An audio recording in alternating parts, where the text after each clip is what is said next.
Welcome back to Metal Heroes Review, episode number 138. We're reviewing episodes 45 and 46 of the series. The last two episodes for the Neo Guild. And I gotta say, these episodes were a lot better than the Super Science Network's ending episodes because these actually were interesting. So basically, Gun Gibson still wants to look for George Maccabee. And he comes across this place known as Bravo Town just by driving around places. And then we see this robot being hunted for drinking on the job. And he was going to be executed by the press for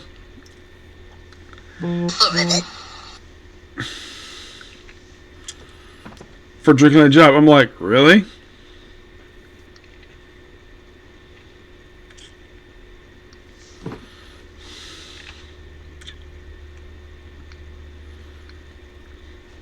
Yeah, so, and this robot takes away his guns, which later on, when you have these guys use his guns, they somehow got the bazooka too, which I'm like, okay, they must think of his motorcycle, presumably. That's my guess anyways. And so, he talks to a guy named Lloyd, who used to be a former teacher. They do explain, apparently 1 year prior to events of what happened here, is that we have this mysterious tower come out of nowhere, which apparently disrupted balance of power in this town, where it was a very peaceful town. Now the humans treat the robots as garbage. It was an ideal town. And after running to this kid named Yuji, I mean, that's what Gun Gibson is, and eventually Janperson comes along. And then they, while they're on the run from them, they come across this house. Yes, a house. A house that used to belong to George Maccabee, which had a picture of him, his father, and his brother. When I saw his brother, this is probably the first time, this is unusual stock footage. First time he's been brought up since like, oh my gosh, since like, well, first time we see him though, kind of, first time since episode 2. Which I found that to be interesting. Yes, very interesting indeed, the fact that they basically have him here. And there's also this robot who acts like a butler and mother figure to him. And then they find out that, of course, Kara basically researched this. So, George's father was an authority on robots, and they were just living in town, living a very peaceful life. And they were shopping one day, when then the butler tries to stop them from arresting a robot. And these police officers are oh my god, these guys are so trigger happy. They're supposed to be in a town where humans are supposed to live peacefully. And I'm kind of like, okay, he does question why you arresting him for. But I'm like, why would the officers pull their guns? That's stupid. Really stupid. Yeah, he's a robot, but you're supposed to live peaceful with him, not pull your gun on him. My gosh, these cops would be so stupid. And then, of course, in order to get him to stop, he attempts to take one of the kids hostage, which I don't know if this was George or Ben. It's not really very clear. And then he's shot. And then eventually the tower is destroyed.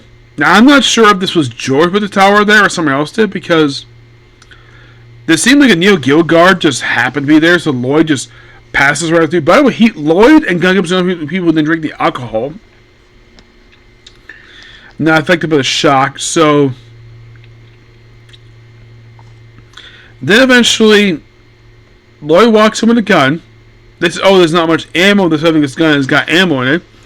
Where he shoots up the controls, and then he's given a device to blow the tower up. That I'm like, the one thing that's questionable, like, who put this tower here in the first place? Was it George? I get the fact, yes, he wants revenge against Gun Gibson for leaving his organization, for betraying them. But why the tower for? It's not exactly very clear. It's like, by the way, the tower basically doesn't really do much aside from shock once. Excuse me. It's nice to look at. It's a nice looking tower. The problem with this tower is it's a element of one episode, and by the end it's destroyed. It is seen briefly at the end of the very next episode, but aside from that, like, okay, the whole thing with this tower, they refer to it as the Cursed Tower, and this way I guess it gets destroyed. I'm like, okay, is this thing responsible for keeping the robots in line? It's like this tower, it's like I don't know if the writers even knew what the heck this thing was supposed to be for in the first place. It's like it's there, it's threatened the relationship, the friendship between humans and robots, and then it's destroyed. And it turns out that George has been there the whole time, and we find out later on Neil Gib's headquarters actually is in this town since the beginning of the series. I'm like, that's interesting. So, yeah, and then eventually, like, George is there, and apparently after the robot was killed, his family was told to basically his father was executed. They say he was exhausted. It sounded like he was executed. I'm like, why? Why would you execute him for? His robot basically was acting out of control. Okay, so what exactly did the father do to deserve to be executed? That was not very clear. Is it? Oh, he was executed. Why? What was the reason for it? Did he tell his butler to basically free the robot? Who knows? The episodes are going into it. It's like, I get to certain points watching this two-parter, and I'm like, can I get a little more information, please? Because you're not being very clear about this. It's like, we have to keep going. Yes. So, like, haha, I took over the town, and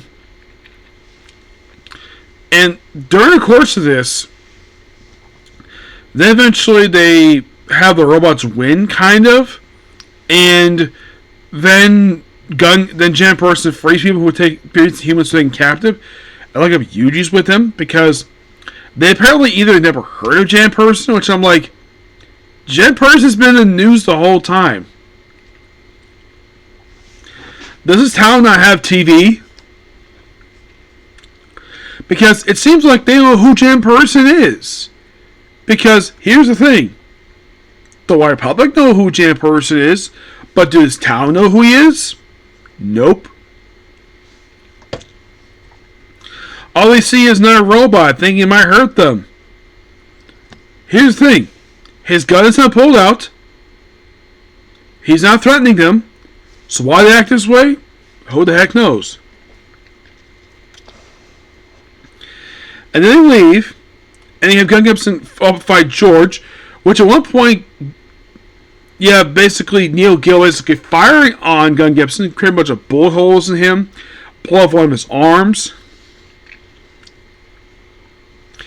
and then eventually George gets wounded by Janperson, revealing George is human. Despite the fact he thought he was a robot, he's actually human. I'm like, I'm a little confused about this. Like, so he was a human bossing around. Well, I think it was a hint of this in episode 38, where he saw a little blood come from his mouth. But, and by the way, his robots don't question about this at all.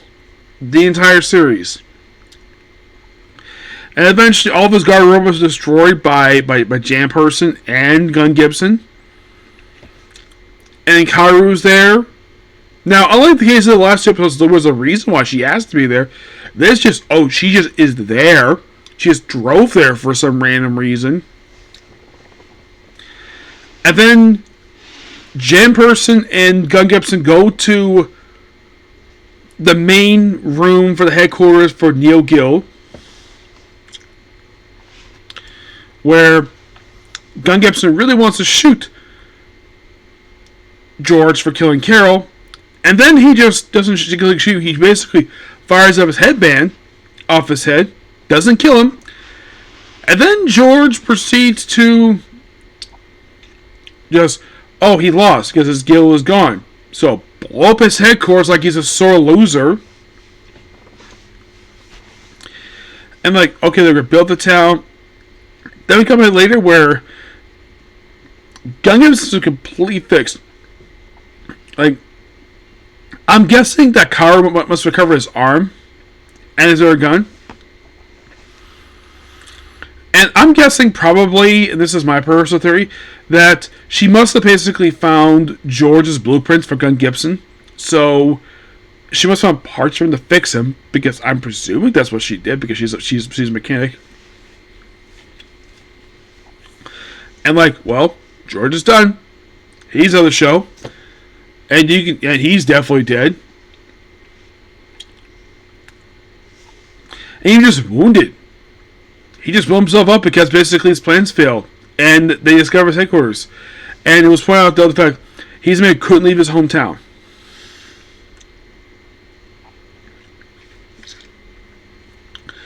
Which kind of describes George as being very petty. And like, oh, do you want revenge for killing that robot? No, I wanted power. I'm like, okay. That kind of lines up basically what happens here. But what I think of this two-parter? Well, it was definitely not as ham-fisted as the last two-parter. But there was so much logic loophole that I'm guessing this two-parter must have gone through about a bunch of different rewrites, because that or stuff was cut out here, because there was so much of questions that you basically finished this two-parter like, okay, so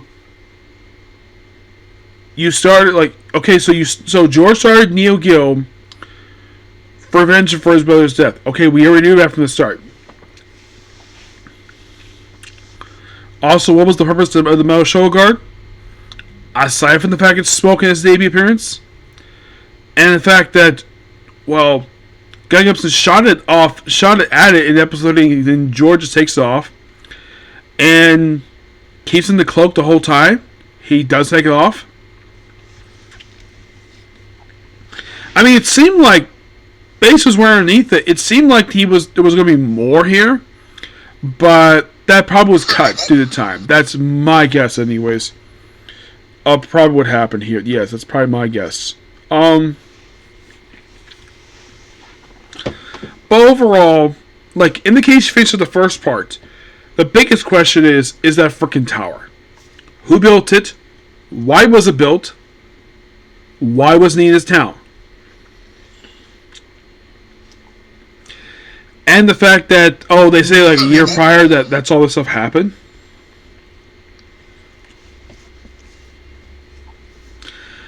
Yeah, it kind of feels as though with that tower, there was like so much with that tower that it was like barely anything there, writing wise. And then once it's taken out of the equation, George becomes focus of it. Did I have a problem with his backstory? Not really, no. I didn't have a problem with it. It wasn't as weird as Reijiku's backstory. But here's the weird thing, though. We kind of did explore his backstory already in a previous episode where he was a scientist who worked with another scientist, and the daughter had a thing for him. And then he sent basically a robot. And it's robot for failing to kill Gun Gibson. He kills the robot. His double. But I'm like, I would say part 2 was probably more handled than part 1. Like, okay, so they blow up the headquarters. Okay. And even though the episode doesn't explain it, the whole thing with my theory is that Cairo must have found the blueprints for Gun Gibson to fix him. Because I know she's been working on him for quite a while, but I'm sure that at some point when Neil Gibb was active before they destroyed it, she probably took time to download Gun Gibson's blueprint so she can probably fix him in case he was damaged. As for like getting him a new chest per se, because that thing was full of like bunch of wounds in it, I'm guessing that she and Janperson must have found Gun Gibson's spare parts somewhere in Neil Gill's ruined headquarters to fix him. That's presumably what happened here. But was the headquarters destroyed, you might ask? Well, it kind of looked like it was, because it looked like that George definitely did die. But we'll find out for the next few episodes, because when I read it, it will be the headquarters, not George. Oh no, he's done. And that's the thing about him.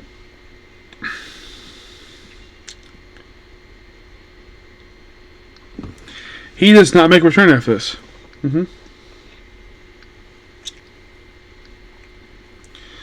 You're like, really? Yeah, he does not return. Yeah, in the case of George, he's done. Completely done.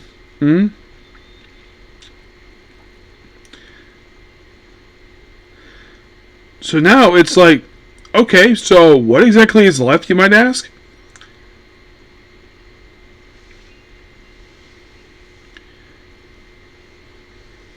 Just Bill Goldie. Unlike last two-parter where they actually did show him briefly, this one just mentioned him.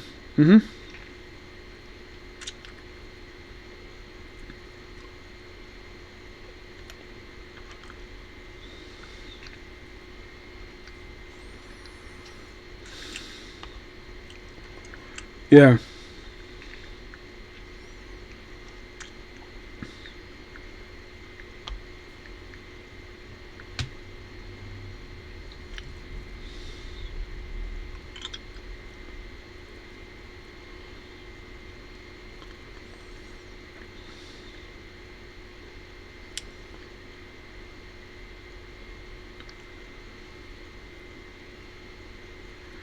Yeah. So